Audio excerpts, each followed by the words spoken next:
Nouvelle séquence qu'on démarre avec Mathilde Lecause. Bonjour Mathilde, directrice des ressources humaines chez Forvis Mazars, et Christelle Roger. Bonjour Christelle, directrice exécutive chargée des ressources humaines chez BPI France. Mathilde, je te donne la parole en premier. Présente-nous Forvis Mazars. Alors Forvis Mazars, c'est un des leaders de l'industrie de ce qu'on appelle les professions intellectuelles. Donc c'est un cabinet d'audit, de conseil, taxes, et qui, à travers le monde, aujourd'hui on est présent dans plus de 90 pays avec 40 000 experts.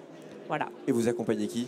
Et on accompagne tout type d'organisation, de la PME au grand compte international, les acteurs publics comme privés, des associations, enfin voilà, sur toute la chaîne de valeur et tout type d'acteurs.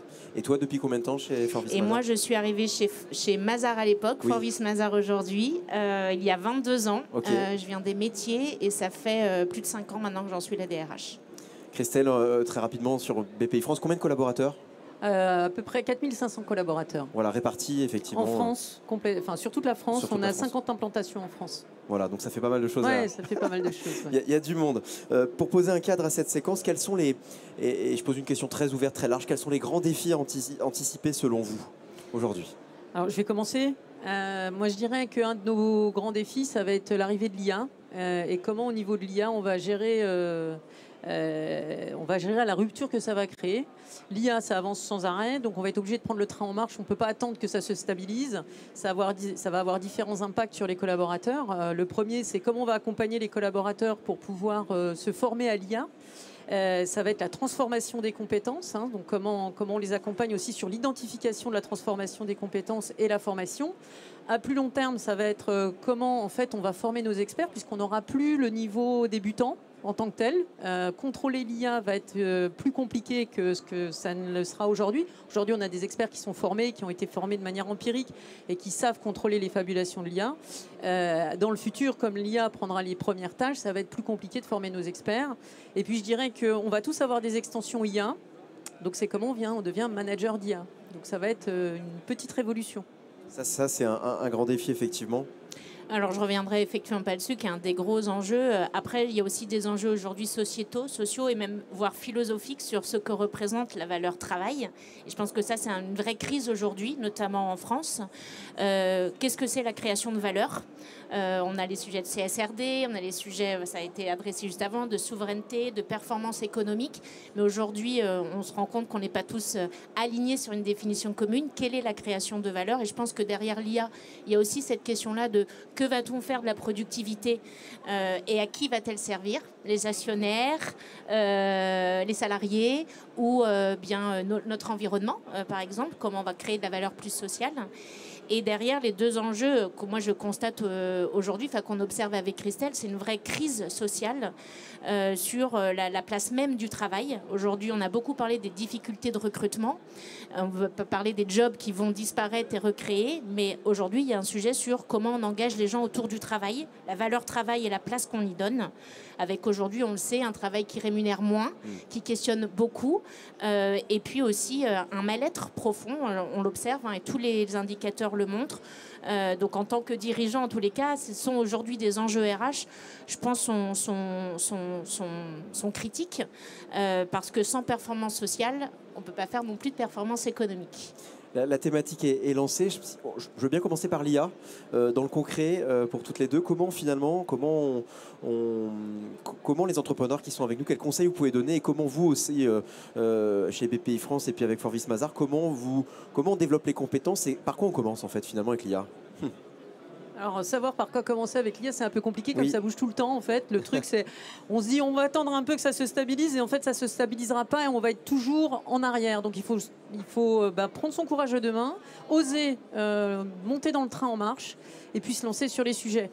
Chez BPI, nous, on a pris l'option de beaucoup travailler aussi avec nos élus sur le sujet. Donc, on les inclut beaucoup parce que c'est très important d'inclure le corps social complet de l'entreprise, que ce soit les élus ou que ce soit les collaborateurs sur le sujet, les managers. Et en fait, on va travailler de concert sur ces éléments-là. Est-ce que c'est une demande que vous retrouvez? Oui, et je dirais avant même une question sur la finalité. C'est pour ne peut-être pas retomber dans les travers aussi de la transformation numérique, ou est-ce que c'est un but ou un moyen pour? Je pense qu'aujourd'hui, la question, c'est déjà qu'est-ce qu'on cherche à faire avec l'IA? Tout le monde parle de productivité, mais que va-t-on en faire? À une même époque, on a entendu beaucoup parler de la semaine de 4 jours, par exemple. Cette productivité vient-elle remplacer du temps de travail, et donc rendu aux salariés, qui demandent aujourd'hui un meilleur équilibre de vie, je pense, dans un certain nombre d'industries? Ou alors, est-ce que c'est justement pour gagner en performance financière? Je pense qu'il faut être très clair, parce que si on veut engager le collectif, et les collaborateurs, ils ont besoin de savoir ce dont on va en faire. Et ça, c'est une vraie transparence et un projet d'entreprise. Et il va falloir former, développer les compétences. Aussi. Mais après, okay. Je pense que c'est important, mais il faut pouvoir répondre à la finalité qu'on va chercher derrière. Parce que c'est une transformation majeure, elle fait peur, celle-ci, elle vient directement dans les métiers de profession intellectuelle. Nous, on est une des industries les plus challengées par l'IA, où on va remplacer les consultants par des IA qui vont produire. Il faut bien apporter une réponse aux salariés, sinon, en fait, on engage et on ne transforme rien du tout. Même dans l'acquisition de compétences, il doit y avoir aussi une proactivité et une envie de se développer. Pour cela, il faut quand même toucher du doigt le but et ce qu'on va y gagner. En fait, c'est ce que j'évoquais juste avant. C'est-à-dire que nous, on travaille avec les collaborateurs. Et quand je parle d'engager le corps social, c'est ça. C'est-à-dire que la transformation, elle ne peut pas se faire sans clarté, sans transparence et sans but à atteindre. Et sinon, les gens ne vont pas comprendre. Les collaborateurs ont besoin de comprendre, ils ont besoin de sens dans leur travail. On peut faire des choses extraordinaires, mais encore faut-il effectivement engager le corps social. Et ça ne se fait pas sans les collaborateurs, ça ne se fait pas sans définition d'objectifs et ça ne se fait pas non plus sans les élus quand on est dans une structure où on a de la représentation du personnel. Marie, tout à l'heure, dans les autres défis, vous évoquiez le sens, la valeur travail. Ça, c'est et face aux entrepreneurs qui sont là, voire au RH, ou face effectivement parfois dans leurs propres équipes à des questions qui peuvent se poser. Comment on réagit effectivement face à ça? Comment on s'adapte aussi face à l'évolution des mentalités? Alors on peut être pour, on peut être contre, il y a les débats, les jeunes générations, les aînés, le goût de l'effort c'est perdu, il faut travailler. Je pense que de toute façon, il y a un constat qu'on fait tous, qu'on soit entrepreneur, manager, RH, il y a une crise d'engagement. Pour y répondre, il faut déjà comprendre en fait quelles sont les attentes derrière. Je ne reviendrai pas sur ce que disait Christelle sur le dialogue social, mais plus que tout aujourd'hui, il est extrêmement important. Et de comprendre en fait ce qui aujourd'hui questionne avant de pouvoir mettre en place des choses. Si je peux partager sur quelques initiatives qu'on a mis en place, effectivement, le sujet aujourd'hui des équilibres de vie et de repenser le travail, non pas seulement à travers du prisme du salariat. Aujourd'hui, on a les auto-entrepreneurs, on a des freelances, on a d'autres manières de créer de la valeur que par le salariat. Moi, je constate aujourd'hui que c'est un souhait et c'est intéressant de connaître les moteurs. Et aujourd'hui, il faut être pragmatique. On a besoin de talents, de compétences et de les mobiliser. Est-ce que l'objectif, c'est que tout le monde soit salarié ou pas? Je pense que ça, c'est le mauvais débat. Le débat, c'est d'engager les bonnes compétences à nos côtés. Donc, un exemple, nous, on est très ouverts là-dessus et on n'a plus de clause d'exclusivité dans nos contrats de travail. Ça a été un levier important d'attractivité des plus jeunes qui aujourd'hui veulent avoir plusieurs vies professionnelles en même temps. Souvent, ils sont salariés et ils entreprennent.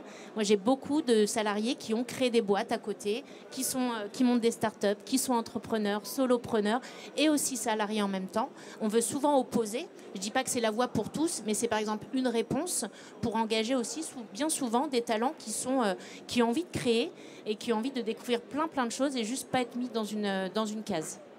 Christelle. Oui, par rapport à ça, alors je vais rebondir sur ce que tu dis. Je pense qu'on a aussi besoin de modifications un peu législatives sur le sujet. On ne travaille plus aujourd'hui comme on travaillait il y a 30 ans ou il y a 40 ans. Le rythme de vie ont complètement changé. Les besoins des générations différentes ont changé. Donc, être contrainte dans une législation sur le temps de travail comme on en a une aujourd'hui, et ce que je ne remets pas en cause, c'est le fait de préserver l'équilibre vie pro, vie perso. Mais on a besoin de travailler différemment et d'avoir des plages qui sont peut-être différentes et des collaborateurs préfèrent travailler le matin, pouvoir prendre une pause plus longue le midi ou se prendre un temps dans l'après-midi et se reconnecter le soir. Et ça, aujourd'hui, c'est très compliqué avec la législation qu'on a. Donc, des choses comme ça, en fait, ce serait pas mal si ça changeait. Pour avoir plus d'agilité ? Oui, pour avoir plus d'agilité et puis pour coller plus à la réalité de la vie des collaborateurs d'aujourd'hui, en fait. Je prends un exemple. On a beaucoup travaillé, nous, sur les aidants. On travaille sur les aidants. On va être aidant de plus en plus tôt. On va avoir de plus en plus de collaborateurs qui seront aidants. Et non seulement ils le seront de plus en plus tôt, mais ça durera de plus en plus longtemps avec l'allongement de la vie. Donc si on ne s'adapte pas aux besoins des collaborateurs qui sont aidants, qui généralement ne demandent pas grand-chose en termes, enfin ils ne demandent pas forcément à travailler moins, parce que ça leur permet d'avoir une soupape aussi et de se raccrocher au monde extérieur. Par contre, ils vont me demander de pouvoir travailler sur des horaires qui sont différents, parce qu'en fait, ils vont avoir l'auxiliaire de vie qui va venir, donc il va falloir qu'il soit présent à ce moment-là, ou des choses comme ça, ou pouvoir aller se rendre faire à l'hôpital, ou des choses comme ça. Donc la législation du travail aujourd'hui nous contraint dans des règles qui sont plus adaptées aux vies qu'ont nos collaborateurs actuellement. Marie. Et c'est vrai, en préparant avec Christine, on disait, il y a les aidants, il y a les sujets autour des politiques parentalité. En fait, bien sûr, il y a toujours le débat, est-ce que c'est l'entreprise ou c'est l'employeur qui doit se substituer à un certain nombre de services qui doivent être pensés par l'État, ou en tout cas par le collectif. Aujourd'hui, en tout cas, il y a des dysfonctionnements et je ne jette pas du tout la pierre, mais il faut être pragmatique. Notre rôle en tant que DRH ou manager ou dirigeant, bien sûr, c'est de mettre les gens au travail et qu'ils soient engagés à nos côtés. Et aujourd'hui, ne pas prendre en compte tous les aspects sociaux, psychologiques. On a parlé beaucoup de santé mentale. C'est quelque chose dont on parle beaucoup plus ces dernières années. On a beaucoup pensé la sécurité et la santé comme physique, les travaux, les métiers qui sont difficiles physiquement. Mais aujourd'hui, c'est un sujet de santé mentale, en fait. Et là, ça préoccupe toutes les industries, toutes les organisations. Et donc, oui, moi, je pense qu'on n'a pas d'autre choix que de mettre en place des dispositifs pour encourager la parentalité au travail, pour encourager les parents aidants, pour faire en sorte que les gens soient dans des bonnes dispositions psychologiques, parce qu'aujourd'hui, il n'y a plus besoin, j'ose espérer de le démontrer, que quelqu'un qui ne va pas bien dans sa tête, ou dans sa famille, ou dans sa vie personnelle, ne peut pas donner le maximum de lui au travail.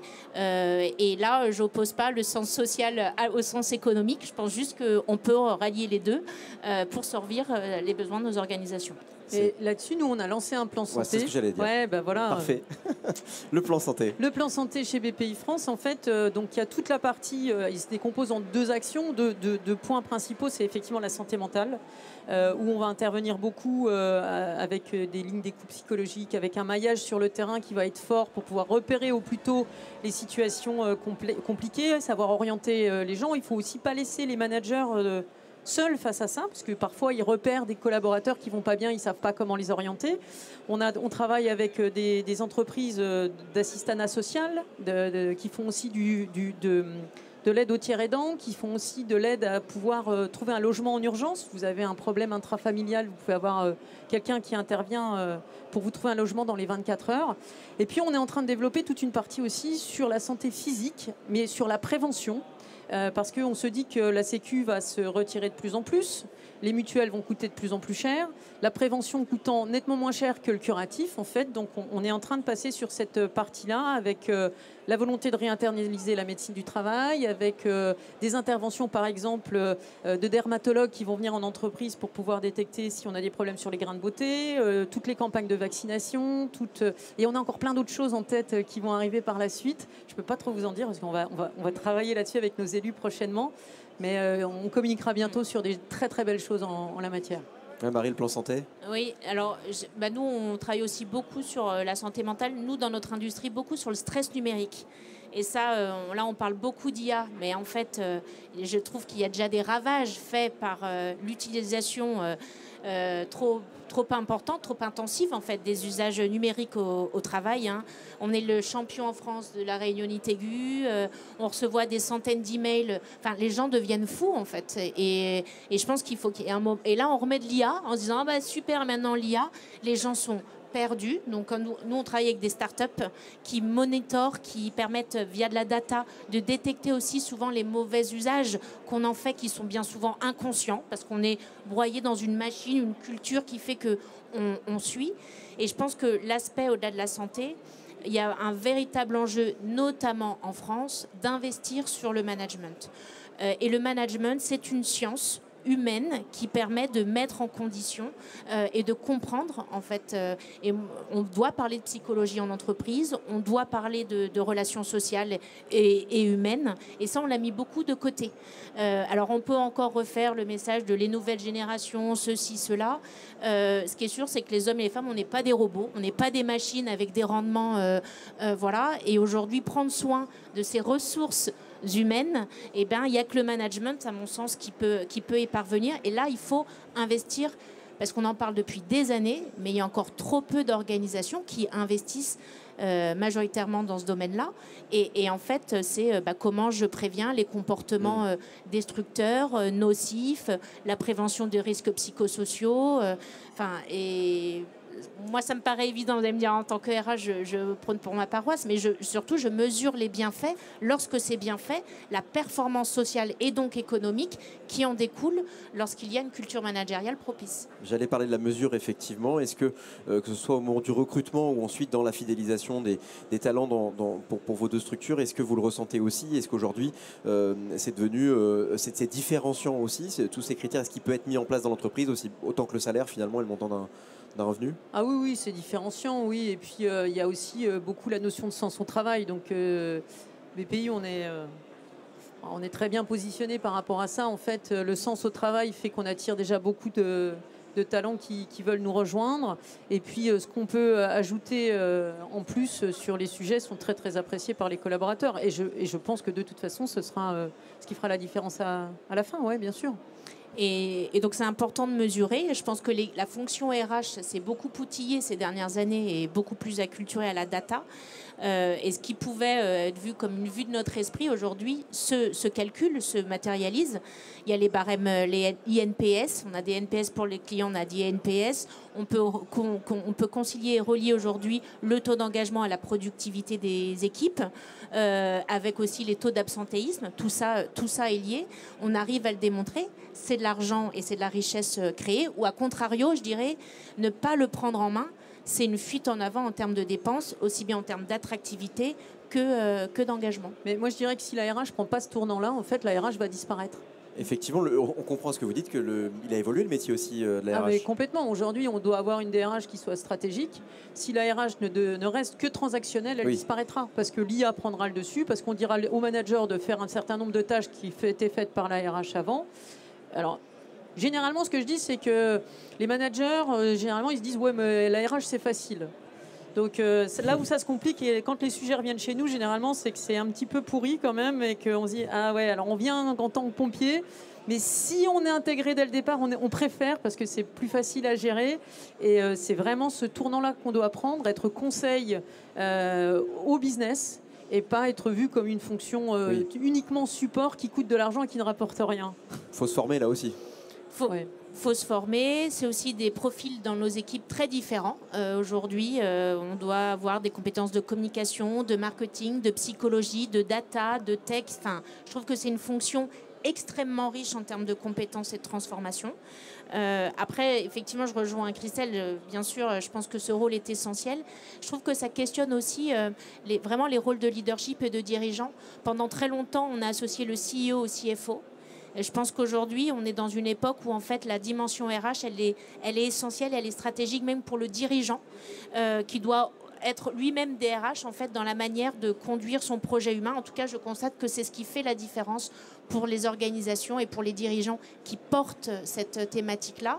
En fait, parce que c'est eux aussi qui peuvent encourager et embarquer l'ensemble de l'organisation et pas que la DRH. Et bien on va conclure là-dessus. Merci beaucoup. Merci Christelle, merci Marie d'être venue sur la scène du Cercle. On va maintenant accueillir celui qui a suivi les plus grands artistes français en tournée, le photographe Anthony Ignacia, rejoint le Cercle dans un instant.